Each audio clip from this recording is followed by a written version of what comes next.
Mesdames et messieurs, bonsoir. Merci de votre fidélité à Africa Today Télévision. Bienvenue dans ce 20h. Fin ce jeudi de la mission technique du Fonds monétaire international FMI en Guinée. Pendant 10 jours, les experts de cette institution financière ont rencontré tous les acteurs intervenant dans le secteur macroéconomique du pays. Et selon Malado Kaba, ministre de l'économie et des finances, cette visite des cadres du FMI a été satisfaisante pour tous les départements sectoriels du pays. Alcine Diallo nous en dit davantage. Cette mission des experts du Fonds monétaire international FMI était axée sur l'examen des développements récents au plan macroéconomique en Guinée depuis la conclusion du 10e Fed en 2016. La visite a aussi été une occasion pour les deux parties de discuter du prochain programme. Comme vous le savez, c'est une mission technique qui visait, je dirais, à initier une future mission qui aura lieu au courant du mois de juillet pour engager des négociations pour un futur programme. Donc voilà les attentes que nous avions. Et également, il s'agissait bien sûr de partager avec la mission sur un certain nombre de sujets d'un point de vue macroéconomique, mais également les perspectives de croissance, également la répartition de cette croissance sur le plan sectoriel.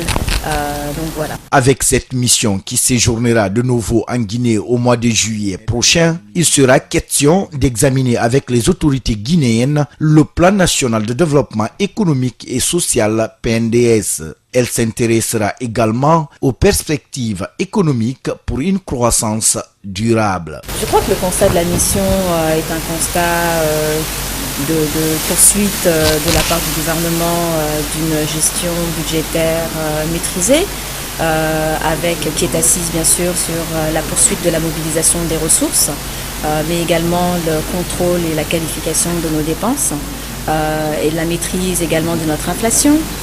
Également la stabilité de notre taux de change. Donc je dirais que de manière générale, Monsieur le ministre, on peut dire que c'est satisfaisant. D'ici 2020, les autorités guinéennes voudraient passer d'une croissance à un chiffre à une croissance à des chiffres robustes, inclusives et durables pour le bonheur de ces populations, a ajouté la ministre de l'économie et des finances. La 7e session du comité de pilotage régional du PRAO, entendez Programme régional des pêches en Afrique de l'Ouest, est ouverte ce jeudi 25 mai à Conakry.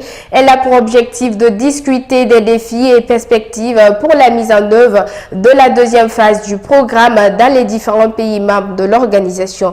Compte rendu Sira Fofana, Aïssata Fofana.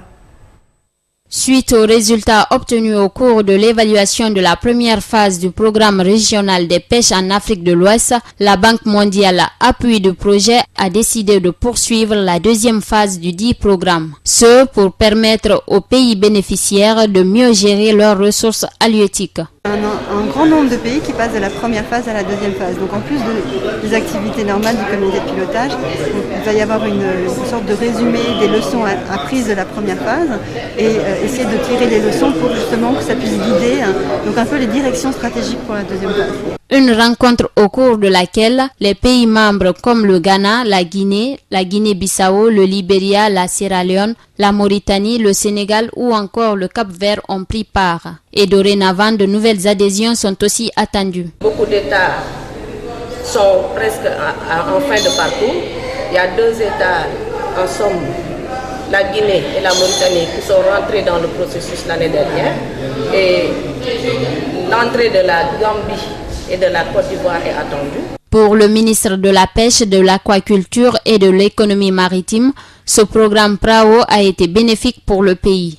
En une année d'activité, le PRAO guinéen a permis la réalisation d'une campagne d'évaluation des ressources halieutiques de la zone économique exclusive de la Guinée, dont les résultats ont constitué les éléments de base du plan d'aménagement et de gestion des pêcheries de 2017.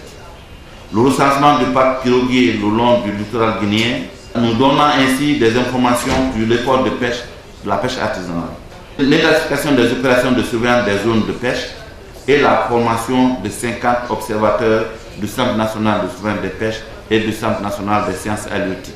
D'après le ministre André Loa, plus de 1,5 million de tonnes de poissons sont chaque année pêchées dans les eaux guinéennes. Mais le défi, comme dans les autres pays, reste la faiblesse des bénéfices socio-économiques tirés de l'exploitation de ces ressources halieutiques. La Fédération guinéenne du mouvement panafricain des leaders a organisé une marche pour l'unité nationale ce 25 mai, date anniversaire de la création de l'UA, s'unir pour bâtir notre Guinée. C'est avec ce slogan que ce mouvement a célébré cette fête africaine, une occasion pour les membres d'appeler à l'amour de la patrie. Soirée Boubacar nous fait le point. Partie du Palais du Peuple, cette marche pour l'unité nationale vers l'unité africaine réelle s'est achevée au département du ministère de l'unité nationale et de la citoyenneté. Ce mouvement qui aspire aux États-Unis d'Afrique estime que ce rêve ne pourrait se réaliser sans un travail à l'interne. Il faut que nous, Guinéens, d'abord, que nous puissions nous accepter nous-mêmes, que le Peul, le Manéké, le Soussou, les forestiers à travers les différentes ethnies forestières puissent s'accepter entre elles. Donc, nous ne pouvons pas aller à l'Union africaine sans l'unité nationale.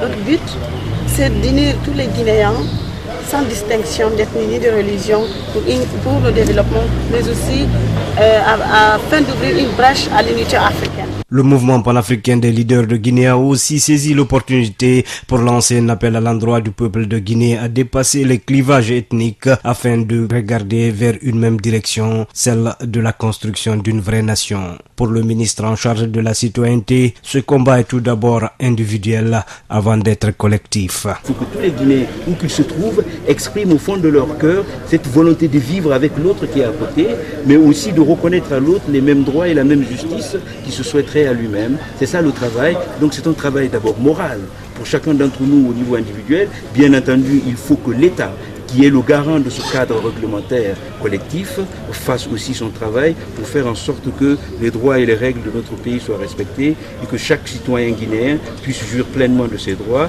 mais aussi puisse faire face avec responsabilité à ce devoir vis-à-vis de l'État et de la société. Le ministre Khalifa Gassama Diaby a ensuite félicité les initiateurs de ce mouvement qui, selon lui, s'inscrit en droite ligne de la volonté collective de construire d'abord une unité de la nation guinéenne afin de participer aux idéaux des pères fondateurs de l'Union africaine. Et comme le dirait l'autre, l'Afrique a aujourd'hui besoin des filles et fils continuateurs.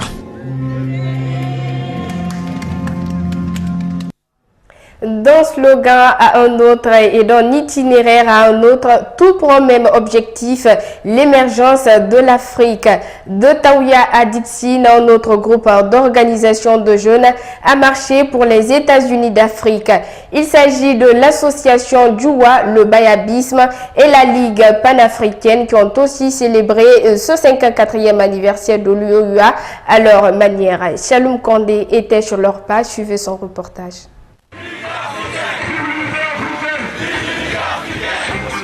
Ils étaient plus d'une dizaine de personnes qui scandaient ce jeudi des slogans d'unité du vieux continent dans les rues de Conakry. Cette nouvelle génération de panafricanistes brandissait haut des pancartes sur lesquelles on pouvait lire « Une seule nation en Afrique, un seul président pour le continent » ou encore « Une Afrique sans frontières ». Selon le premier vice-coordinateur de l'association Djoua, ce rêve ne saurait être sans la réalisation du rêve pour les États-Unis d'Afrique.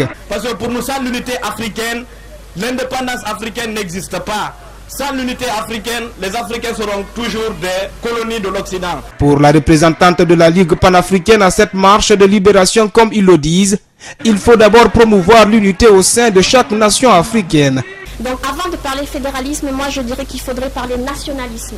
C'est-à-dire que chaque peuple d'Afrique, chaque nation doit s'unir avant que nous nous unissions entre nous tous. De son côté, le coordinateur principal du bayabisme parle plutôt de la redéfinition du concept de panafricanisme. Le panafricanisme n'est pas seulement un sujet de distraction culturelle. Partout on parle panafricanisme, les gens viennent danser, taper les tam-tams. Est-ce vraiment ce combat que nous voulons? Un combat de tam-tams? Il faudrait qu'on sache ce qu'on appelle le panafricanisme qui répond à notre époque. Qu'on le sache, le panafricanisme doit diriger cette Afrique. Cette thématique de ce consortium d'associations de jeunes vient à juste titre corroborer avec l'ambition des États africains en ce 25e anniversaire de l'Union africaine qui est l'unification de l'Afrique, berceau et futur de l'humanité. Les peuples africains célèbrent ce 25 mai le 54e anniversaire de la création de l'Organisation de l'Unité africaine. À cette occasion, donc en Guinée, le Forum de la jeunesse africaine a tenu une conférence de presse à Conakry pour rappeler la vision de cette organisation continentale. Plus de détails avec Mamadou Alpha. L'Organisation de l'Unité africaine a été créée le 25 mai 1963 à Addis Abeba, en Éthiopie, avec 32 États membres. Cette organisation continentale a cédé sa place à l'Union africaine le 9 juillet 2002. L'institution vise aujourd'hui à unifier davantage les Africains afin d'aboutir à l'émergence du continent. La célébration de la Journée de l'Afrique cette année revêt un intérêt particulier aux membres du Forum de la jeunesse africaine. Le 30 janvier de cette année, à l'occasion du 28e sommet des chefs d'État de l'Union africaine à Addis Abeba, que notre pays a été élu pour assurer la présidence de l'Union. Si nous nous réjouissons de cette élection ainsi que le retour du Maroc au sein de la grande communauté africaine, nous déplorons par ailleurs la situation alarmante du continent dans divers domaines et dans les 5 sous-régions. Nous avons la xénophobie meurtrière en Afrique du Sud, la guerre civile au Soudan du Sud, l'instabilité politique en Libye, en Somalie, au Mali, etc. À cela s'ajoutent des milliers de morts sur le chemin de l'exil et surtout le tripatouillage des constitutions afin de se maintenir au pouvoir. Un fait qui n'est pas sans conséquence au développement du continent au regard des responsables de ce forum. Cette situation, en plus de tenir l'image de marque de l'Afrique, elle est un obstacle au développement du continent et à l'épanouissement de sa jeunesse. Nous restons toutefois convaincus que si les jeunes sont écoutés et accompagnés, ils peuvent être des véritables partenaires pour un développement harmonieux du continent et des acteurs de demain. Cela passe aussi par une prise de conscience des jeunes en se saisissant des outils mis à leur disposition pour leur autonomisation. Le secrétaire général du médiateur de la République, institution partenaire de cette ONG, apprécie l'initiative de ces jeunes et promet de les soutenir dans leur démarche. Pour vous dire que vous avez tout notre soutien et que nous vous encourageons sur la voie que vous vous êtes tracée et que nous ne pouvons qu'attendre de vous. Alors bon vent et félicitations pour tout ce que vous avez à faire. Le Forum de la jeunesse africaine a pour vocation de participer au processus de développement socio-économique du continent en général et de la Guinée en particulier. Il a été fondé en 2010 et rassemble aujourd'hui plus de 500 membres à en croire la vice-présidente. Le gouvernorat de la ville de Conakry vient d'offrir 50 tonnes de riz aux femmes balayeuses de la capitale. Ce geste vise à encourager ces dames dans leur mission d'assainissement, un don que les bénéficiaires apprécient à plus d'un titre. Chalou Yombouno. Elles sont plus de 600 femmes qui s'investissent de façon active dans l'assainissement de la capitale guinéenne. C'est à ces nombreuses femmes soucieuses de la santé des citoyens que le gouvernorat de Conakry octroie ces 50 tonnes de riz pour les encourager dans leurs tâches quotidiennes. Une action qui devient coutumière pour le conseil de ville à l'annonce de chaque mois de Ramadan. Ce n'est pas la première fois. Donc cette initiative, c'est pour encourager ces vieilles femmes qui sont tous les jours sous la pluie, sous le soleil, en train de nous aider à assainir la ville de Conakry, malgré qu'elles ne soient pas tout à fait propres, mais elles sont là régulièrement pour nous aider à rendre la ville de Conakry propre. C'est dans ce cadre, à l'approche du mois de Carême, nous nous sommes dit qu'il fallait qu'on les fasse un petit cadeau. Cette denrée est repartie en fonction du nombre de balayeuses dans chaque commune de Conakry. En recevant ce cadeau, les femmes balayeuses expriment toute leur réjouissance. Le ramadan débute demain. Dieu a fait que nous ayons les premiers repas. Nous sommes vraiment contentes.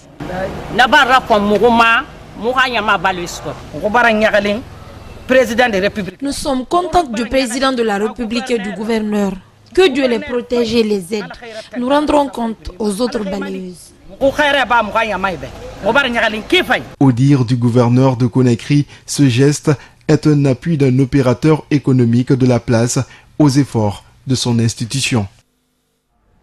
La santé et le bien-être des Guinéens, notre préoccupation. C'est avec ce slogan que le Comité national des jeunes de l'UFDG a initié ce jeudi une campagne de dépistage gratuite du diabète et de la tension. Cette campagne, qui s'étendra sur 7 jours dans toutes les communes de la capitale, a démarré dans la commune de Dixine ce matin. Bonjour Keita. Tôt ce jeudi, les habitants de l'Andrea, dans la commune de Dixine, ont rallié cet endroit de dépistage du diabète et de la tension. Femmes et hommes sont tous venus se faire dépister pour être situés sur leur statut à la veille du mois saint de Ramadan. Cette initiative du CNJ-UFDG est saluée par la population de la localité. Cette œuvre est hautement appréciable parce qu'elle contribue au dépistage des maladies qui peuvent être fatales pour les uns et les autres. C'est le mois de carême qui s'annonce. Voilà des maladies qui sont nécessaires d'être connues avant d'entamer le jeûne. La jeunesse de l'UFDG, bien que politique, a décidé d'aller au-delà des clivages au profit de la santé des populations guinéennes, ce qui constitue, selon les membres, tout un autre combat. C'est une journée humanitaire que nous organisons à l'endroit de l'ensemble de la population de Guinée pour prouver que les politiques doivent aller au-delà des clivages et s'intéresser à toute la population.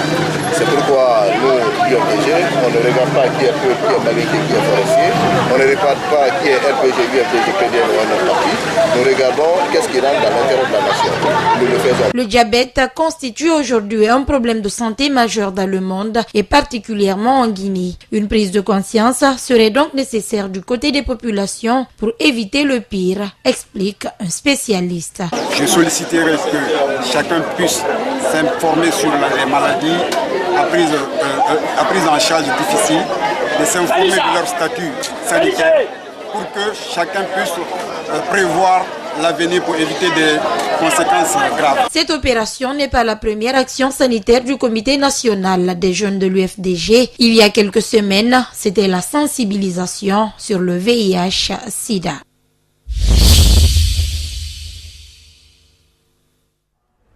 La camaraille sur le banc des accusés, la camaraille chez la Société ferroviaire du Cameroun, une filière du groupe Bolloré qui exploite la ligne sur laquelle a eu lieu un déraillement.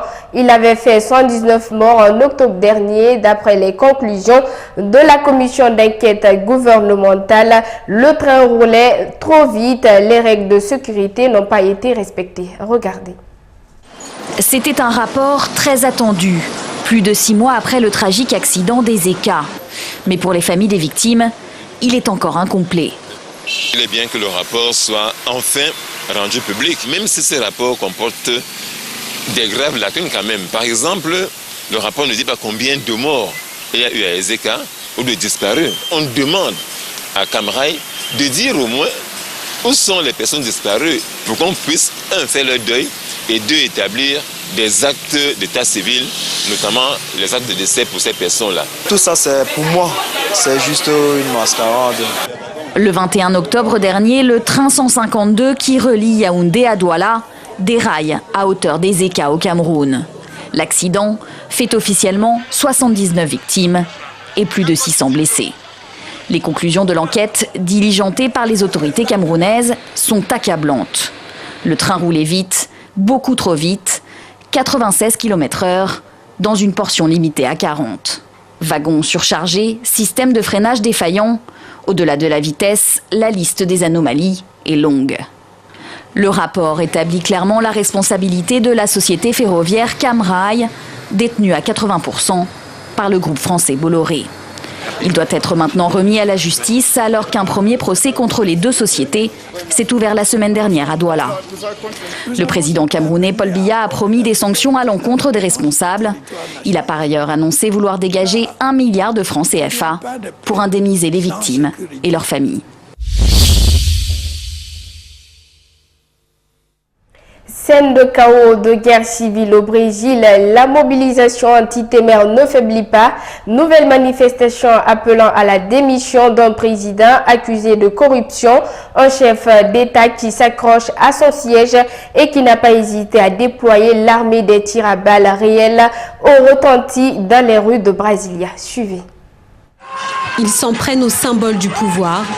Ici, des milliers de Brésiliens contestent le maintien à la tête de l'État de Michel Temer et la cure d'austérité administrée au pays.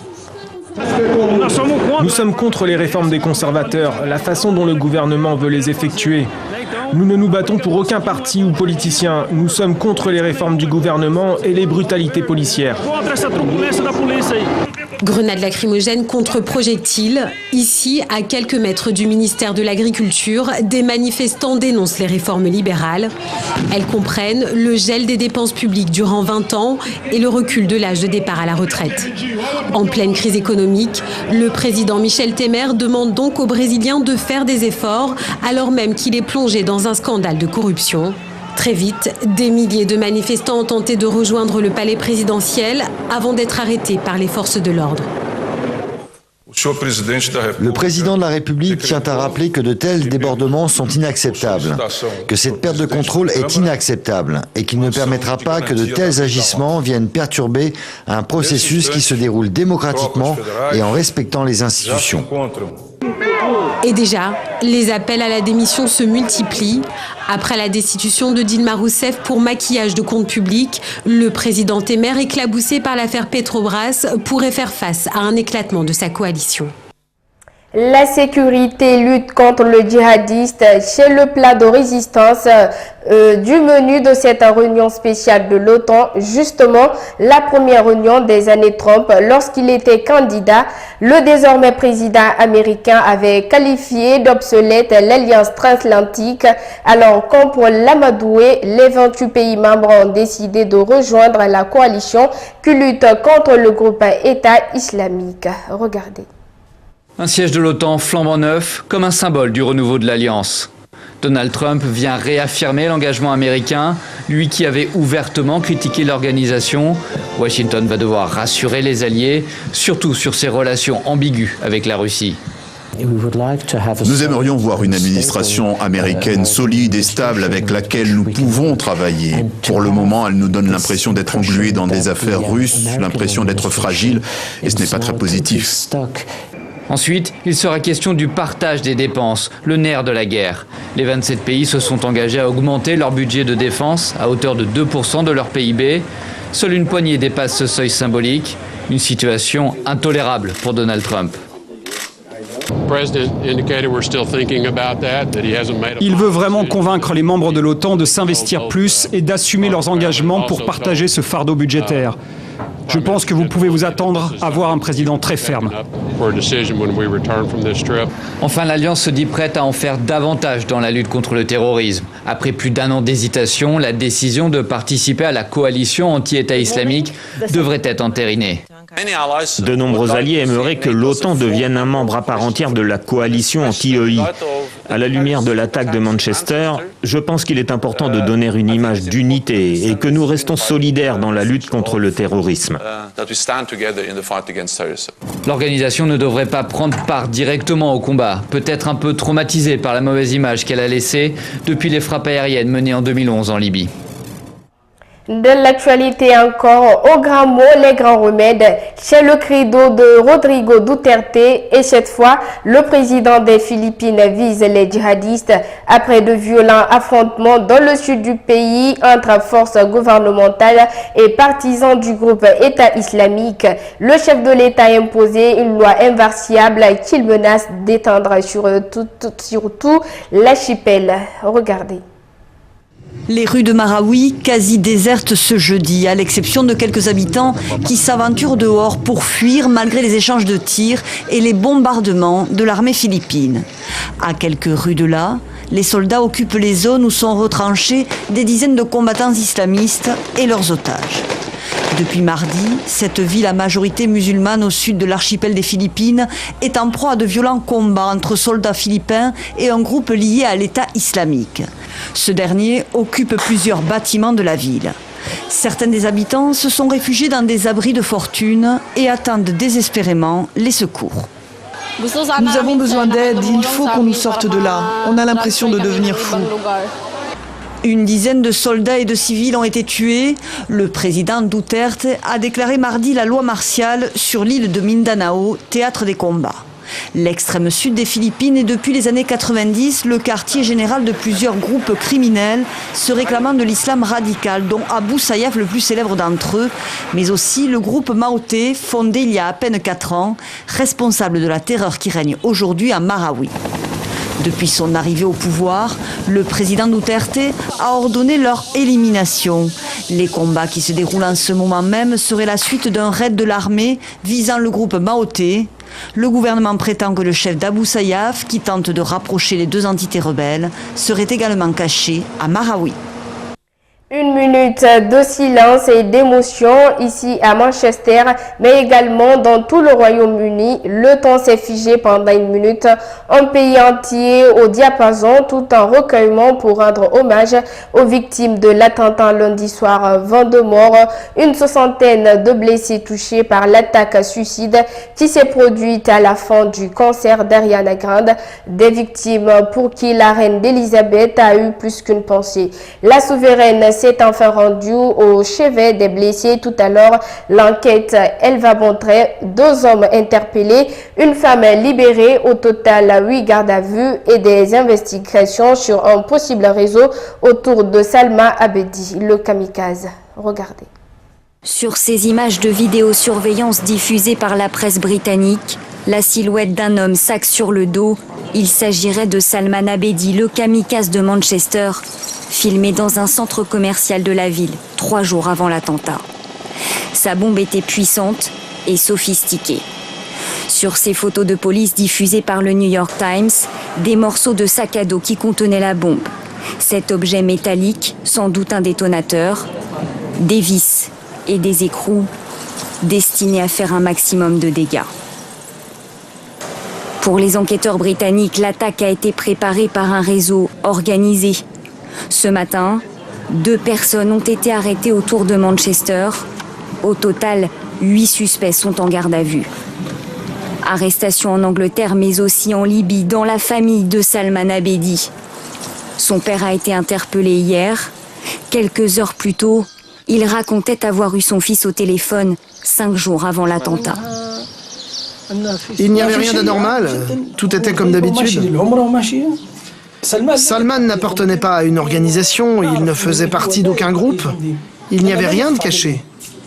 Pourtant, le petit frère de Salman Abedi, arrêté lui aussi en Libye, a avoué avoir été au courant du projet d'attentat. Il serait membre du groupe État islamique. Voilà, mesdames et messieurs, c'est la fin de ce journal. Merci de votre agréable attention et bonsoir chez vous.